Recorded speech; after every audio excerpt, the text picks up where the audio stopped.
শৰ্মাই এইবাৰ টাৰ্গেট কৰি ল'লে মুছলমানসকলক। শিখা শৰ্মাই এইবাৰ টাৰ্গেট কৰি ল'লে মিয়াসকলক।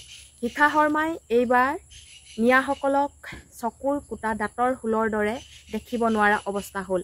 আগতে যি মিয়াৰ লগত হলি গলি কৰি একেটা নলীয়ে পানী গৈছিল, এতিয়া সেই মিয়াসকলৰ কথা ইমান বেয়াকৈ ক'বলৈ কিয় পাৰিছে এই শিখা শৰ্মাই? ফেচবুক পোষ্ট দেখি আচলতে দুখ পালোঁ।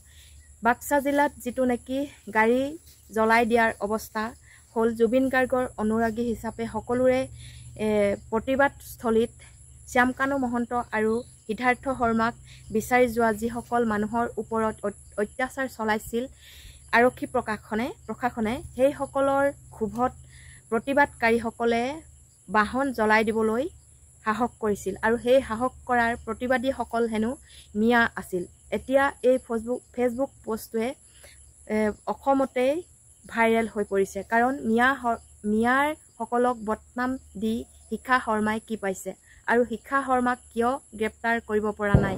ইমান ডাঙৰ বিতৰ্ক কৰি আছে, তেওঁক আজিলৈকে কিয় গ্ৰেপ্তাৰ কৰিব পৰা নাই আমাৰ আইন প্ৰশাসনে? আচলতে শিখা শৰ্মা এগৰাকী গুণী জ্ঞানী লেখিকা বুলি সকলোৱে কয়, কিন্তু তেওঁ দিনক দিনে দেখিবলৈ পোৱা গৈছে যে বিতৰ্ক পাছত বিতৰ্ক কৰি লেখিবলৈ ধৰিছে। এনে লেখিকাৰ কিবা সুনাম থাকিব পাৰে নেকি?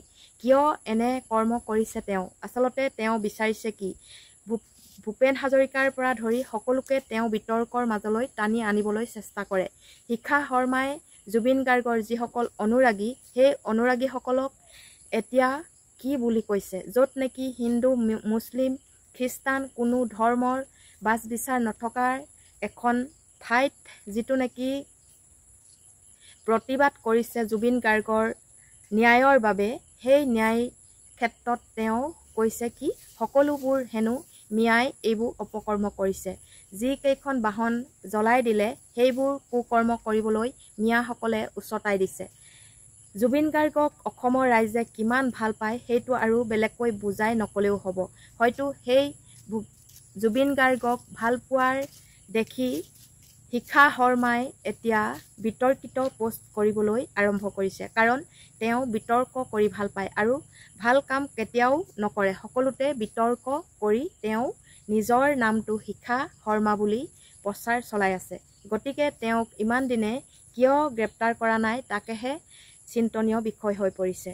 যি কি নহওক, ফেচবুক পোষ্টটো পাই আচলতে মনটো দুখ লাগিল যে যিসকল মিয়া অনুৰাগী, সকলোবোৰ মিয়া, যিসকল জুবিন গাৰ্গৰ অনুৰাগী প্ৰতিবাদ কৰিবলৈ গৈছে, সকলোবোৰ মিয়া বুলি কোৱাত আচলতে মনটো দুখ লাগিল। সেই গতিকে মই মোৰ মনৰ কথাকেইটাৰ আপোনালোকৰ আগলৈ আগবঢ়ালোঁ। ধন্যবাদ।